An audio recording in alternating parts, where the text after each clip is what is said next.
अब बेइज्जती हुई ना भाई, बाबर कहेगा प्लीज मेरे मुंह से निकल गई थी, मैंने बल्ला गलत उठा लिया था, मुझे जान दो। मैं बता रहा हूं। खैर स्क्वाड पे पाकिस्तान की मजबूरी बनकर रह गए ऐसे लग रहा है बाबर आजम। हाँ मतलब क्योंकि जब इनको कोई नहीं मिलता है बाबर आजम को उठाते हैं, फिर से कप्तान बना देते हैं। स्क्वाड है उसमें 4 नए चेहरे भी हैं, कुछ खिलाड़ियों को बाहर किया गया, उन तमाम चीजों पर बात करेंगे, लेकिन सबसे पहले बात होगी बाबर आजम पर। वो बाबर आजम जिन्होंने कप्तानी से इस्तीफा दिया। शान मसूद कप्तान बने, 16 मैच में कप्तानी करी, 12 हार गए। फजीयत इतनी खराब कि लोग कह रहे हैं कि मतलब बड़े बड़े कप्तानों को 50 टेस्ट मैच लग गए, 12 टेस्ट मैच हारने में, शान मसूद ने 16 में कर डाला।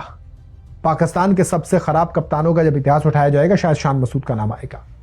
ऐसे में अब पाकिस्तान क्रिकेट बोर्ड ने वेस्टइंडीज और इंग्लैंड के दौरे के लिए अपनी टेस्ट टीम का ऐलान किया, जिसमें कप्तान बदल गया। बांग्लादेश ने क्लीन स्वीप कर दिया था अपने घर पर। इनके घर पर तो तय था कि मोस्ट प्रोबेबली शान मसूद की कप्तानी जाने वाली, लेकिन यह किसी ने नहीं सोचा कि बाबर आजम वापस कप्तान बनेंगे।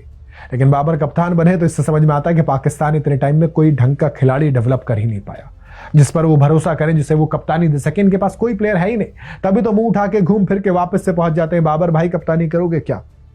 बाबर भाई ये कर लो।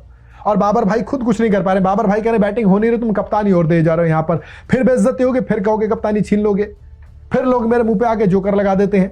आधी बेइज्जती समझ नहीं पाता हूं कि बाबर आजम के फैंस करते हैं कि दुश्मन करते हैं। और भाई साहब मैं कह रहा हूं बाबर को दुश्मनों की जरूरत ही नहीं है जब तक पाकिस्तान क्रिकेट बोर्ड वहां पर बैठा है। ये आते हैं, लाते हैं, हटाते हैं, फिर बेइज्जती करवाते हैं। बेचारा बाबर अच्छे भले कैप्टन हुआ करते थे, 23 वर्ल्ड कप में कह के निकले थे इंशाल्लाह फाइनल जीतेंगे, सेमीफाइनल नहीं खेल पाए थे। वहां से बाहर निकले थे तो आके कहा कि इंजी भाई इस्तीफा दे दो, हमसे भी ले लो। आके इन्होंने इस्तीफा दिया। उसके बाद शाहीन शाह अफरीदी को कप्तान बनाए, न्यूजीलैंड पहुंचाया, न्यूजीलैंड में फजीयत, फिर बेइज्जती हुई। 4-1 से वहां पर आ रहे, आकर बाबर से कहा कि सुनो कप्तान बनोगे। बाबर कप्तान बने, यूएसए ने हरा दिया। फिर बेचारे बाबर ने कप्तानी छोड़ी, फिर बेइज्जती हुई।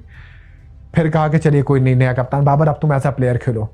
अब बाबर बेचारा ऐसा प्लेयर खेलना शुरू किया था कि शान मसूद ने हक दिया।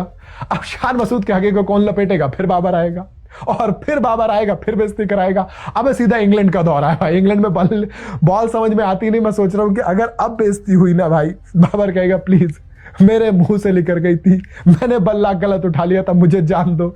मैं बता रहा हूं। खैर स्क्वाड पे आते हैं, छोड़ो कहां चले गए थे बेचारे बाबर। मतलब बाबर इज सो कंफ्यूज्ड यार ना कि क्यों भाई, क्यों कर रहे हो मेरे साथ ऐसा। पाकिस्तान क्रिकेट बोर्ड ने शान मसूद को हटाया। कम से कम इतना खराब तो नहीं था, क्योंकि बाबर ने 20 मैच में कप्तानी की, 20 में से 10 जीते हैं। 50% का winning record is a good winning record. But 2023 में इस्तीफा दिया, 26 में वापस कैप्टन, 3 साल के अंदर एक ढंग का प्लेयर नहीं है। गजब की बात है पाकिस्तान। वाह रे वाह, क्या कभी क्रिकेट नेशन हुआ करते थे जिनके पास वसीम अकरम, इमरान खान जैसे कप्तान, शाहिद अफरीदी, लिस्ट मतलब पूरी टीम में से 10 कप्तान निकाल लो। अब इनके पास 10 में छोड़ो 100 में से एक कैप्टन इनके पास ढंग का नहीं है। बाबर आजम ने 20 मैचों में पाकिस्तान की कमान संभाली थी, 10 मैच टीम जीती थी। शान मसूद 16 में से 12 हार गए, जिसकी वजह से ये चेंजेस हुए। अब चेंजेस खाली सिर्फ कैप्टनसी में नहीं हुए बल्कि टीम में भी हुए हैं।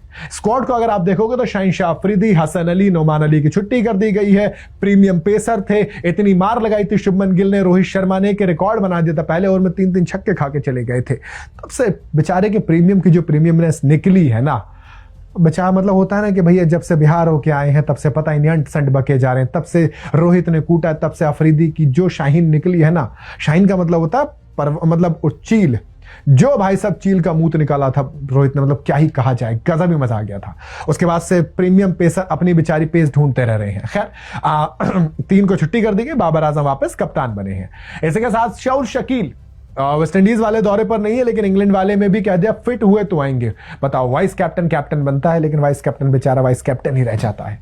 इसके अलावा मोहम्मद अली और आमिर जमाल मुझे पर्सनली बहुत पसंद आए थे प्लेयर। जैसे ऑस्ट्रेलिया में उन्होंने दिखाया था बैट एंड बॉल दोनों से, तो वो इंप्रेसिव है। उनकी वापसी हुई है। उबैद शाह, स्पिनर अली उस्मान, अवैस जफर, इनके पास टीम में डेब्यू करने का मौका हो गया, यानी कि 3-3 आपके पास नए प्लेयर भी हैं। सिलेक्शन कमेटी ने वेस्टइंडीज के लिए 16 खिलाड़ियों का ऐलान किया है, वहीं इंग्लैंड दौरे के लिए 17 खिलाड़ी। 17वें कोई और नहीं बल्कि वो साउथ शकील है, जो कि इंजर्ड है फिलहाल तो, लेकिन अगर रिकवर कर गए तो वो 17वें खिलाड़ी के तौर पर जाएंगे, क्योंकि फिटनेस रिपोर्ट पर डिपेंड करेगा सब कुछ, इंग्लैंड जाएंगे या नहीं जाएंगे। इसके अलावा बात की जाए तो स्पिनर अली उस्मान, दाएं हाथ के बल्लेबाज मोहम्मद आवेश जफर, दाएं हाथ के तेज गेंदबाज उबैद शाह और विकेटकीपर बैटर मोहम्मद गाजा गोरी ये पहली बार टेस्ट टीम में आए हैं। तो कुल मिला के अगर बात की जाए टेस्ट टीम की तो बाबर आजम कैप्टन है, आमिर जमाल है, अब्दुल्ला फजल है, अली उस्मान है, आजान अवेस है, इमामुल हक है, खुरम शहजादा, मोहम्मद अब्बास है, मोहम्मद अली, मोहम्मद रिजवान विकेटकीपर है, मोहम्मद आवेज जफर, मोहम्मद गाजी गोरी और साजिद खान के साथ सलमान अली आगा, शान मसूद जो कभी कैप्टन हुआ करते हैं एज अ प्लेयर है, और उबैद शाह है। ये दौरे के लिए जो टीम है ये वेस्ट इंडीज दौरे के लिए, इसमें आप एक नाम और ऐड कर लीजिए साउथ शकील का सब्जेक्ट टू फिटनेस करके, तो वो टीम 17 मेंबर वाली इंग्लैंड के लिए हो जाती है। बट अगेन क्या बाबर के आने से पाकिस्तान के अच्छे दिन आएंगे? पता नहीं, वक्त बताएगा। हो सकता है कि बाबर के बुरे दिन आ जाए या फिर बाबर के बुरे दिन चले जाए। जब से विराट कोहली ने लिखा था दिस टू शैल पास, बाबर का पास नहीं हो पा रहा है। खैर, let's hope for the best. आप बताइए आप क्या कहना है कमेंट के अंदर।